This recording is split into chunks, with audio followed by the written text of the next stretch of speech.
Top quality और consistent performance के लिए सिर्फ सिल्वर पंप नाम याद रखना।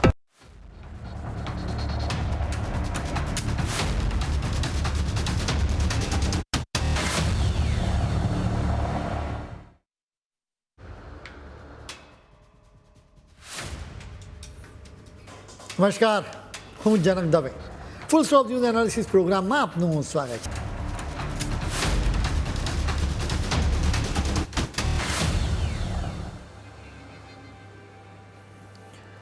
દિલ્હીમાં સોમવારે ભારે તમાશો કરવામાં આવ્યો, સૂત્રોચ્ચાર કરવામાં આવ્યા, પથ્થરમારો થયો અને લાઠીચાર્જ પણ કરવામાં આવ્યો.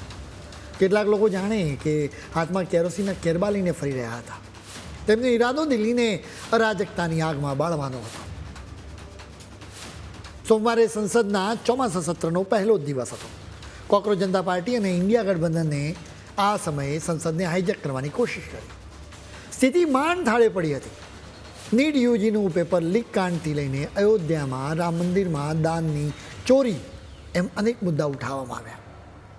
અત્યાર સુધી કોકરોચ જનતા પાર્ટી દિલ્હીમાં જંતર મંતર પર જ વિરોધ પ્રદર્શન કરતી હતી. અહીં સોનમ વાંગચુક ઉપવાસ પર બેઠા હતા. તેમની તબિયત બગડી એટલે પોલીસે તેમને સીધા હોસ્પિટલમાં પહોંચાડ્યા. હવે સંસદનું ચોમાસું સત્ર શરૂ થયું એટલે લાગ જોઈને કોકરોચ જનતા પાર્ટીના બોસ અભિજીત તિપકેએ સંસદ ભવન તરફ કૂચ કરવાની ઘોષણા કરી. 1000 લોકો એકઠા થઈ ગયા. હવે તમે આ તસવીરો જોઈ, એમ ન માનતા કે લોકોમાં ખૂબ જ રોષ છે. સચ્ચાઈ એ છે કે એમાં તો ઇન્ડિયા ગઠબંધનના પક્ષોના કાર્યકરો હોવાની શક્યતા નકારી ન શકાય. કોકરોચ જનતા પાર્ટી હકીકતમાં તો આમ આદમી પાર્ટીનું જ નવું નામ છે. વળી આખા ઇન્ડિયા ગઠબંધનને આ નવા નામથી આશા જાગી છે. બીજેપીના નેતાઓએ આ પહેલાં કહ્યું હતું કે જ્યારે કોઈ પેઢી કંઈક ખોટું કામ કરે એટલે નવું નામ ધારણ કરે. આમ આદમી પાર્ટીએ પણ એટલે જ કોકરોચ જનતા પાર્ટીનું નવું નામ ધારણ કર્યું. હવે કોકરોચ જનતા પાર્ટીનું કદ વધ્યું એટલે કોંગ્રેસ અને સમાજવાદી પાર્ટી સહિતના અનેક પક્ષો એને સમર્થન આપવા લાગ્યા. એટલે આટલા બધા પક્ષો જોડાયા હોય તો આટલી ભીડ તો એકઠી થાય એ સ્વાભાવિક છે. આટલી વાત કહેવાનો અમારો હેતુ એ જ છે કે તમને આ લોકોના ઈરાદા અને મિજાજની ખબર પડે. કોકરોચ જનતા પાર્ટીના સમર્થકો છેક રેલ ભવન સુધી પહોંચી ગયા, એટલે કે સંસદ ભવનની સાવ નજીક પહોંચી ગયા. એવી પણ આશંકા વ્યક્ત કરવામાં આવી કે તેઓ સંસદમાં ઘૂસી શકે એટલા માટે જ બેરિકેડ્સ લગાવવામાં આવ્યા. જોકે આ લોકોએ બેરિકેડ્સને તોડીને આગળ વધવાની કોશિશ કરી. જેમને રોકવા માટે દિલ્હી પોલીસે ટીયર ગેસના શેલ છોડ્યા, હળવો લાઠીચાર્જ કર્યો. કેટલાક વિસ્તારોમાં ઇન્ટરનેટ સર્વિસ પણ બંધ કરી દેવામાં આવી. તમે જુઓ કે સંસદ ભવનની પાસે હજારોની સંખ્યામાં લોકો એકઠા થઈ જાય તો આતંકવાદીઓ આવી સ્થિતિનો ખોટો ફાયદો ઉઠાવી શકે. એ લોકો પણ ભીડમાં જોડાઈને કોઈ મોટો હુમલો કરી શકે. એટલે સ્થિતિ બિલકુલ તણાવભરી હતી. બીજી તરફ આવી સ્થિતિમાં કોકરોચ જનતા પાર્ટી કે બીજા કોઈ તત્વો તરફથી અફવાઓ ફેલાવવામાં આવી જેથી અરાજકતા ફેલાઈ શકે. એવી ખોટી વાતો ફેલાવવામાં આવી હતી કે પોલીસે કરેલી કાર્યવાહીમાં 40થી 50 લોકોને ઈજાઓ થઈ છે. એવી પણ વાત ફેલાવવામાં આવી હતી કે પોલીસે 12 વર્ષની એક બાળકીને મારી હતી. પોલીસને પણ આ લોકોની નિયતનો સારી રીતે ખ્યાલ હતો એટલે જ પોલીસ પણ લાઠીની સાથે કેમેરા સાથે ઉતરી હતી. આખી ઘટનાનું રેકોર્ડિંગ કરવામાં આવ્યું. પોલીસની કાર્યવાહીમાં નિર્દોષ લોકોને ઈજા પહોંચી હોવાની વાત તો સાવ ખોટી નીકળી. પરંતુ બીજી તરફ પ્રદર્શન કરનારાઓએ પોલીસ પર પથ્થરમારો કર્યો હતો જેમાં અનેક પોલીસકર્મી ઘાયલ થયા, જેની આ તસવીરો તમે જોઈ શકો છો. કોકરોચ જનતા પાર્ટીએ એવો પણ દાવો કર્યો હતો કે એમના બોસ અભિજીત તિપકેની અટકાયત કરવામાં આવી છે. જોકે દિલ્હી પોલીસે આ વાત સાવ ફગાવી દીધી. બીજી તરફ જંતર મંતર તરફથી પ્રદર્શન કરનારાઓને હટાવવામાં આવ્યા છે. જોકે પોલીસે તેમને એક અલગ જગ્યા આપી છે કે જ્યાં બેસીને તેમને આંદોલન ચલાવી શકે તેમ છે. હવે તમને આ પહેલાં પણ કહ્યું હતું કે આ આખું આંદોલન વિદેશી તાકાતોના જોરે ચાલી રહ્યું હોય એમ લાગે. તમે જુઓ કે વિદેશી મીડિયાએ પણ આજના આંદોલનને રજૂ કર્યું છે જેમાં તેઓ પોલીસ કાર્યવાહી અને પેપર લીકની વાતને જ બતાવી રહ્યા છે. જ્યાં એક તરફ સંસદની બહાર હંગામો મચાવવામાં આવ્યો હતો ત્યાં જ સંસદની અંદર સંસદ સભ્યો હંગામો મચાવવામાં કોઈ કચાશ નહોતી રાખી. પીએમ મોદીએ પહેલાં જ સ્પષ્ટ કહ્યું હતું કે દરેકને પોતાની વાત રજૂ કરવાની તક આપવામાં આવશે. જોકે ઇન્ડિયા ગઠબંધનના સંસદ સભ્યોએ તો હોબાળો મચાવવાનું જ નક્કી કર્યું હતું.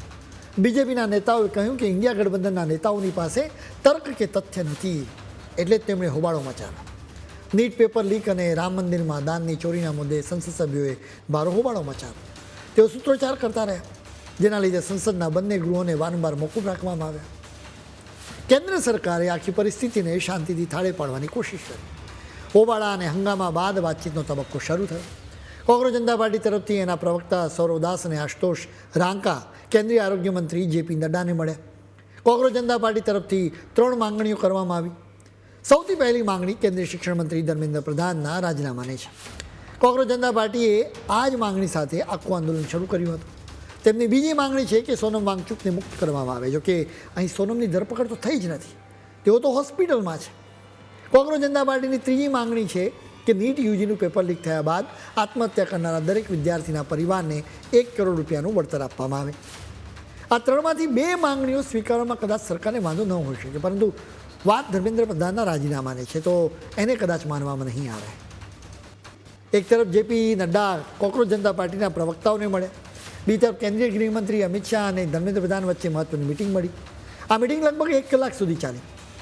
આ મિટિંગના લીધે એવી અટકળ લગાવવામાં આવી હતી કે ધર્મેન્દ્ર પ્રધાન રાજીનામું સોંપી દેશે. આ આખી ધમાલ બાદ કોંગ્રેસ જનતા પાર્ટીએ સંકેત આપ્યો છે કે જ્યાં સુધી ધર્મેન્દ્ર પ્રધાન રાજીનામું નહીં આપે ત્યાં સુધી આ આંદોલન ચાલુ જ રહેશે.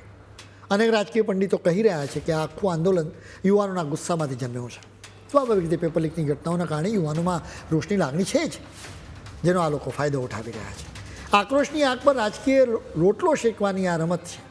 જોકે આ લોકોની પાસે લાંબા ગાળાનું વિઝન નથી.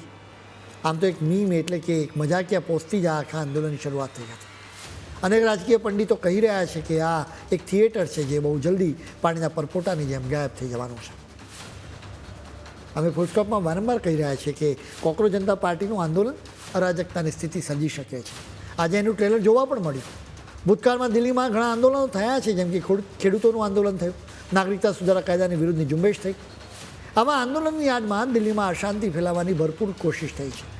આ લોકો દિલ્હીમાં અરાજકતા ફેલાવીને દુનિયાને એવો મેસેજ આપવાની કોશિશ કરી રહ્યા છે કે ભારતમાં અસ્થિરતાનો માહોલ છે, જેથી વિદેશી રોકાણકારો ભારતમાં રોકાણ કરતા ખચકાટ અનુભવે. તેમનો મૂળ ઇરાદો જ ભારતની આર્થિક પ્રગતિને રોકવાનો છે. ભારતીયોની જિંદગી એટલી સસ્તી નથી કે કોઈ પણ આવીને એને અસર પહોંચાડી જાય.